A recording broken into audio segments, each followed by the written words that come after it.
और आपने ऐसी कौन सी चीज या रिसर्च करी है, जैसे अभी हम ऑफ कैमरा बात कर रहे थे, कुछ और टॉपिक पे बात चल रही थी, तो बातों बातों में आपने एक बात कही कि भाई अगर कोई भी यंगस्टर्स या कोई भी कच्चे में सोना ले रहा है या कोई भी ड्रग्स कंज्यूम कर रहा है, तो वो ये बात मान ले कि वो इनडायरेक्टली टेररिज्म फंड कर रहा है। True, very true. तो मैं जानना चाहता हूँ, सिंस आप पढ़ते रहते हो, आप कंटेंट भी बनाते हो इसके अराउंड, तो ये चीज कैसे हो रही है भाई? सिंपल सी चीज देखो यार, अभी आई थिंक दिसंबर 2022 में या 22 में कहीं अक्षय कुमार छाबड़ा नाम का एक बंदा पकड़ा गया था।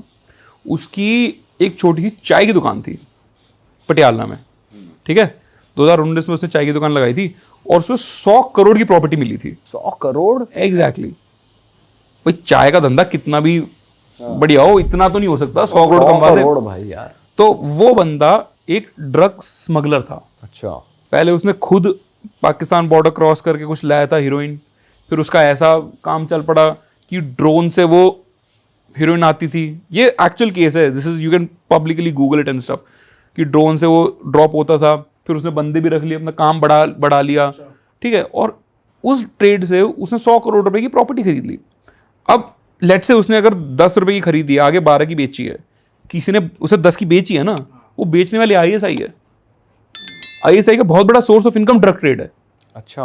अफगान तालिबान जो है, जो अफगानिस्तान में रूलिंग पावर है, because thanks to the great power America, उनकी one of the biggest source of income is opium. हमारे देश में 2021 में मुंद्रा पोर्ट पे 3000 किलो हीरोइन पकड़ी गई थी। 3000 kilo, just wrap your head around 3000 kilo, कितना, क्या नंबर है यार? कितने की वर्थ होगी वो? आई थिंक उसकी उस टाइम पे declared value as per the articles was 21,000 crore. Shit भाई। 21,000 करोड़ नाना करके शायद $2 बिलियन हो गया। शिट भाई। If I am not wrong, हाँ $2 बिलियन हो गया। Shit bro. इतने की एक बारी में पकड़ी गई है। और गेस वो कहां से आ रही थी? ईरान के बंदर अब्बास पोर्ट से। अच्छा। तो लगा ईरान से, नहीं, ईरान के बंदर अब्बास पोर्ट में थी अफगानिस्तान से।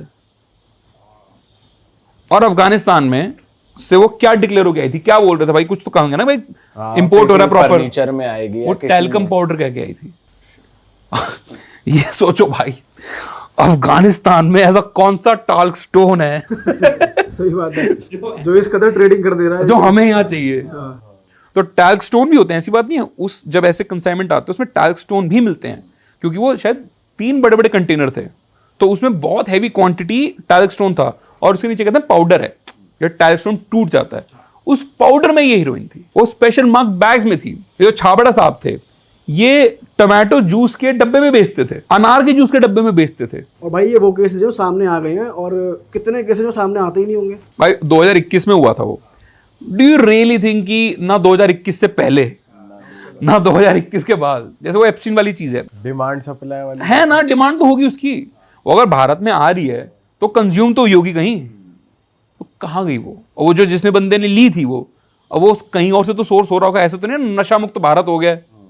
तो सबसे खराब चीज उसमें यही है कि भाई अगर आप कर रहे हो ना, ये मतलब कोई भी किसी तरह का नशा हो रहा है, वो अल्टीमेटली या तो गोल्डन क्रीसेंट में, जो है हमारा मिडल ईस्ट, अफगानिस्तान इंक्लूडेड उसमें, और पाकिस्तान भी, या फिर ये गोल्डन ट्रायंगल जिसमें कोलालमपुर और ये मलेशिया कंट्रीज आ गई, ये वहां पे टेररिज्म को और हर टाइप की गलत चीज को फंड कर रहा है। और उस फंडिंग में अगर आईएसआई फंडिंग उठा रही है, वो अल्टीमेटली इंडिया में टेररिज्म ही फंड कर रही है। आप अगर कच्चे में सोना ले रहे हो, वो दुबई से आ रहा है, ठीक है, उसमें लगा हुआ है पैसा। I can say दाऊद का, he's one of the biggest traders. भाई Dawood Ibrahim is not just a gangster, he's a trader in almost every field that you can think. Casinos उसके हैं, hotels उसके हैं, amusement parks उसके हैं, चाहे शेल कंपनीज के थ्रू हो, बेनामी में हो।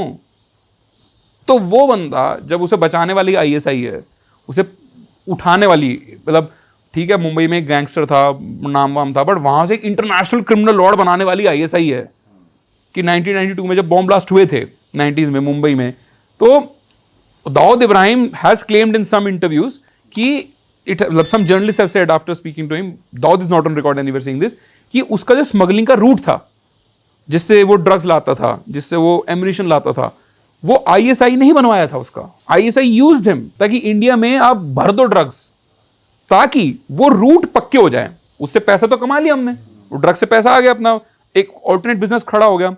ऑल्सो जब भी इंडिया में कोई सामान लगवाना हो, चाहे वो 90s के बॉम्ब हो, आईडीज और ये सब, तो वो उस रूट से वो भी आ जाए। भाई जैसे अभी आपने बोला कि अगर डिमांड आ रही है तो सप्लाई बढ़ ही रही है, तो इट इज एनीवेज हैपनिंग, अभी भी हो ही रहा है। अगर कोई स्मगलिंग कर रहा है ड्रग्स की, तो रिस्पॉन्सिबल कौन है? I would say we, let's say government authorities को हम डेफिनेटली बोलते हैं भाई, कंज्यूमर मतलब सप्लाई मारनी चाहिए, उनका काम है ये भाई, उनकी नौकरी है वो। भाई तुम काटो सप्लाई को, तुम ढूंढो कौन है सिंडिकेट, तुम तोड़ो उसको, that is what you are employed for.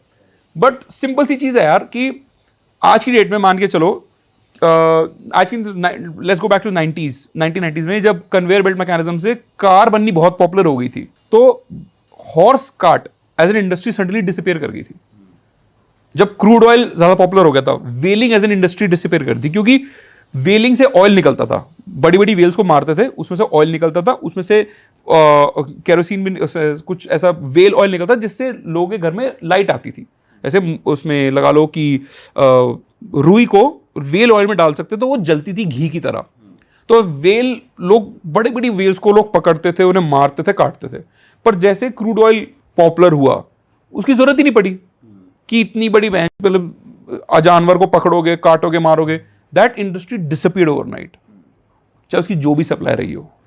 Similarly जब कार्स पॉपुलर हुई, हॉर्स कैरेजेस की डिमांड ही मर गई, that industry also disappeared overnight.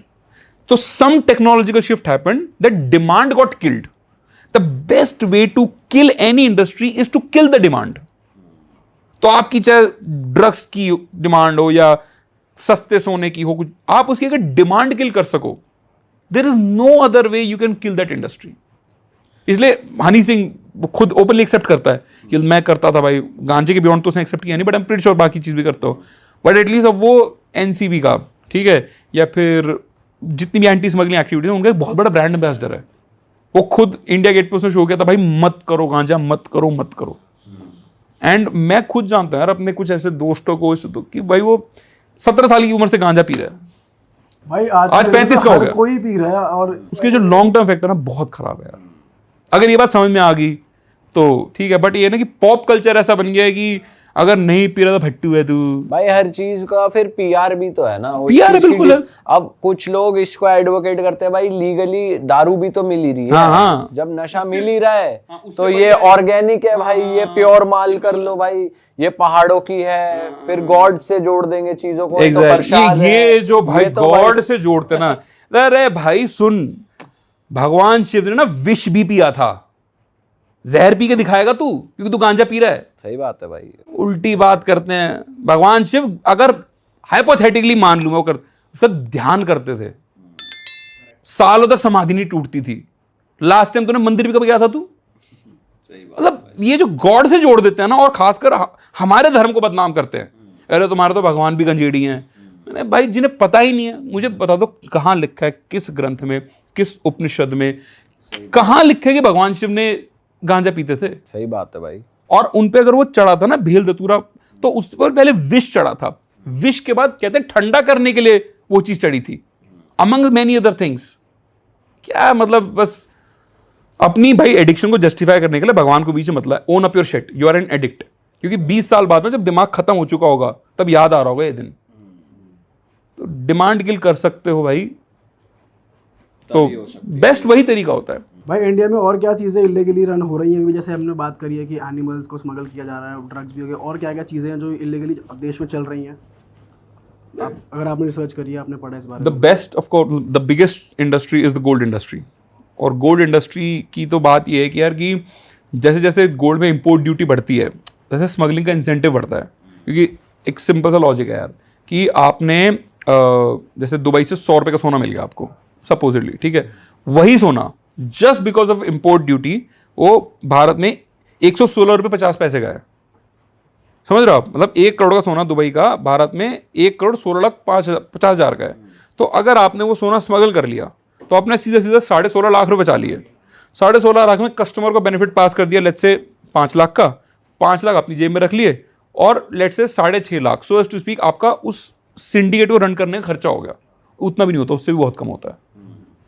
तो ये भी एक बहुत बड़ी इंडस्ट्री है जो एवरग्रीन इंडस्ट्री है, जो सिर्फ एक ही केस में किल होती है, विच इज जब इंपोर्ट ड्यूटी कम हो जाए। द प्रिंट का एक बहुत अच्छा आर्टिकल है अर्ली 90s का ही, जब हमारी सरकार ने 90s के स्टार्टिंग में मनमोहन सिंह जब फाइनेंस मिनिस्टर थे, पीवी नरसिम्हा प्राइम मिनिस्टर थे, उन्होंने एलपीजी रिफॉर्म्स लेके आए थे, लिबरलाइजेशन, प्राइवेटाइजेशन, ग्लोबलाइजेशन, की हमारी अर्थव्यवस्था खुलनी चाहिए, तभी बड़ी बड़ी कंपनीज ने इन्वेस्ट किया था। एंड दिस इज वाई जो लाइफ आप हमारे सबके पेरेंट्स ने जी, हम उसी टाइप के प्रोडक्ट हैं, हम वो मिड 90s अर्ली 90s में ही पैदा हुए हैं सब, ठीक। तो हमारे पेरेंट्स को फिर जो लाइफ मिली, क्योंकि उनके पास कमाने की अपॉर्चुनिटी ज़्यादा आई, भारत में पैसा ज़्यादा आया, मिडिल क्लास ग्रो करी, तो आज हम ये सारे ब्रांड पहन रहे हैं। अदरवाइज हमारे पिताजी ने, उनके पिताजी ने इतनी वो देखी नहीं थी। तो उस टाइम पे एक बहुत अच्छा स्टेप ये और लिया था कि गोल्ड पे इम्प्यूरिटी काफ़ी कम कर गए थे। तब द प्रिंट का आर्टिकल था, Dawood Ibrahim, one of the biggest smugglers, he had said कि गोल्ड में पैसा खत्म, कि जब मेरे को पड़ता ही नहीं खा रहा, मतलब मान लीजिए हमने 1 किलो 16 स्मगल किया, रिस्क लिया, ऑपरेशनल एक्सपेंसेस थे कि कैरियर को पैसा देना, उसकी टिकट कराना, उसका रहने का खर्चा कराना, ठीक है, अगर वो मेरे को मार्जिन 5% 3% का दे रहा है तो it's not worth the business. But जैसे अभी इम्पोर्ट ड्यूटी 16.5 हो गई है, विच इज रिक्वायर्ड, क्योंकि हमारा सोना मतलब डॉलर्स ब्लीड आउट हो रहे थे, रुपया गिर रहा था, तो उसको रोकने के लिए वो चाहिए था, because of everything going around the economy. पर जब भी ये इम्पोर्ट ड्यूटी बढ़ती है, इट इज नो ब्रेनर कि स्मगलिंग बढ़ती है। और आप किसी भी सुनार पे चले जाना, एंड आई लिटरली बीन किसी भी सुनार पे, वो आपको 2 रेट तो बताता ही है कि साहब एक कच्चे का रेट है, बिल के बिना इतने एक पक्के का। तो जो आप वो बिना बिल का सोना ले रहे हो ना, दोस्तों वो फंड कर रहा है इंडिया में एंटी नेशनल एक्टिविटी, वो मिडिल ईस्ट से फ्लो हो रहा है, उसमें लगा हुआ है आईएसआई का पैसा। याद रखना कि Pakistani army is not an army, is the biggest Lala business in Pakistan. सबसे बड़ी बिजनेस इंटरप्राइज पाकिस्तानी आर्मी है, सबसे बड़ी लैंड ओनर वो है। तो उन लोगों के लिए जब वो बिजनेस की तरह रन कर रहे हैं, उनके लिए सबसे बड़ा प्रोडक्ट है fear mongering, which is fear mongering against India, कि उनकी रेलेवेंसी क्या है, इसलिए वो कभी कश्मीर मुद्दे का सोल्यूशन नहीं होने देंगे। तो जब ये भाई साहब जा रहे हैं, यहाँ से मुनीर जेडी वैन से बात कर रहे हैं, पीस नेगोशिएशन कर रहे हैं, मेरी एक वो भाई ठीक अच्छी बात है, आपने ईरान का रुकवा, भाई यहां भी करा दो, अपने इसका भी करा दो समाधान, बातचीत करते बताओ। पर प्रॉब्लम है ना कि बातचीत जब जब हुई है, जैसे अटल बिहारी वाजपेयी और मुशर्रफ की 2001 में मीटिंग हुई थी, आगरा समिट कहते हैं, they are diplomats who have said कि we came very close to a solution, like very close, and it was in principle agreed कि क्या सॉल्यूशन होना चाहिए। बट उसके 2 महीने बाद 3 महीने बाद पार्लियामेंट पे अटैक हो गया था। क्यों? कोई चाहता नहीं है उस व्यवस्था में कि भारत के साथ रिश्ते ठीक रहे। अगर वो रिश्ते ठीक हो गए तो उनकी दुकान तो बंद होगी ना। सही बात है। तो वो लोग इंडिया में इन्वॉल्व हैं even in this smuggling operations. तो अगर आप सोना खरीद के ला रहे हो कच्चे में, भाई वो उसका कुछ परसेंटेज पाकिस्तानी आर्मी आईएसआई की जेब में जा रहा है। अरे वाह, आपने ये वीडियो यहाँ तक देख ली भाई, तुमने हमारी मेहनत सफल कर दिया। तुम ही लोग हो असली रियल हिट। और अगर आपको बहुत मजा आ रहा है ऐसी क्लिप्स में, ऐसी वीडियोस में, तो फटाफट जाइए प्लेलिस्ट पे बिंज वॉच कीजिए, सारी वीडियोस देख डालो और मौज काटो। That is it. हम मिलेंगे नए पॉडकास्ट में, नए क्लिप में। Till then bye bye, see you, take care, do subscribe.